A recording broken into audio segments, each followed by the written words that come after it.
Halo semuanya, bagaimana semua kabarnya? Bapak berharap semuanya dalam keadaan yang baik. Nah, hari ini kita akan mulai kembali lagi pembelajaran kita di pembelajaran pendidikan agama Kristen dan budi pekerti. Nah, sebelum kita mulai pembelajaran kita, alangkah baiknya kita bersama-sama berdoa.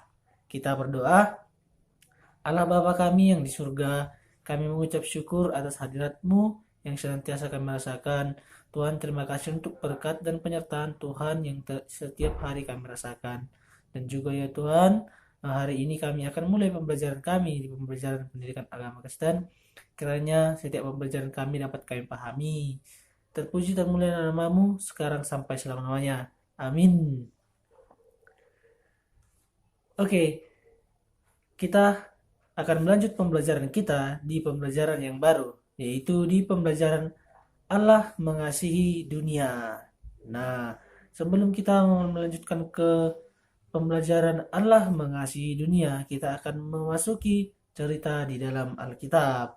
Nah, ceritanya ini tentang janji-janji Allah di dalam perjanjian lama sampai kelahiran Yesus Kristus. Nah, awal mulanya janji Allah itu dimulai dari ketika manusia pertama ditetapkan di Taman Eden. Dan setelah manusia di Taman Eden, mereka melakukan satu kesalahan yaitu memakan buah pengetahuan yang buruk dan yang baik. Nah, sehingga manusia berdosa dan Allah menghukum mereka. Tapi Allah juga memberikan satu janji kepada manusia, yaitu di Kejadian 3 ayat 15, akan lahir seorang anak yang akan dapat meremukkan kepala ular. Nah, itulah janji Allah yang pertama. Lalu pada masa Abraham, Allah juga akan berjanji kepada Abraham akan memberkati semua bangsa melalui Abraham dan akan diturunkan melalui Yesus Kristus. Lalu Allah membuat janji kepada banyak nabi dan menceritakannya. Lalu Yesaya berkata, akan datang seorang juru selamat. Ia akan lahir dan akan menjadi seorang raja untuk selama-lamanya. Bahwa Allah akan mengirimkan keselamatan kepada semua orang.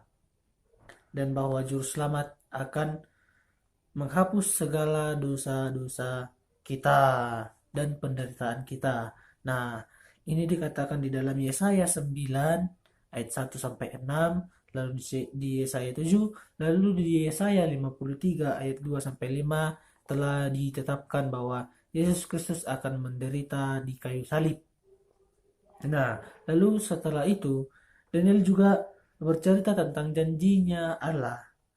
Ia memberitakan arti batu dalam mimpi Nebukadnezar.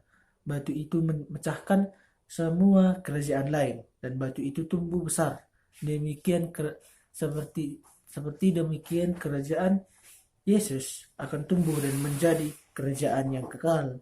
Anak-anak bisa melihatnya di dalam Daniel 7, Daniel 2, lalu Daniel 7 ayat 14. Dan juga Allah juga mengulang-ulang janjinya di dalam kitab Nabi. Dan dengan Nabi Mika berkata bahwa juru selamat akan datang di Bethlehem. Jadi tempat Yesus Kristus yang akan lahir juga setelah ditetapkan di dalam perjanjian lama.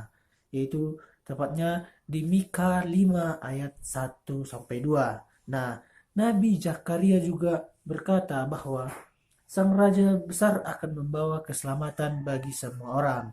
Itu terdapat di Zakaria 9 ayat 9. Nah, setelah itu semua bangsa-bangsa Israel dan semua umat manusia menunggu-nunggu, menanti-nantikan janji Allah. Dan akhirnya tibalah saatnya kedatangan seorang penyelamat umat manusia. Seorang penyelamat lahir dari keturunan perempuan yaitu Maria, dan akhirnya lahirlah Yesus di kota Daud dan tepatnya di Bethlehem. Nah, itulah janji-janji Allah di dalam perjanjian lama bahwa Yesus Kristus telah ditetapkan dan telah dinubuatkan di dalam perjanjian lama. Dia sebagai seorang penyelamat. Nah, itulah janji-janji Allah dalam perjanjian lama supaya menggenapi setiap hal yang akan terjadi dan Yesus Kristus lahir di dunia ini. Sekian pembelajaran kita hari ini. berharap semuanya untuk memahami setiap pembelajaran yang kita pelajari.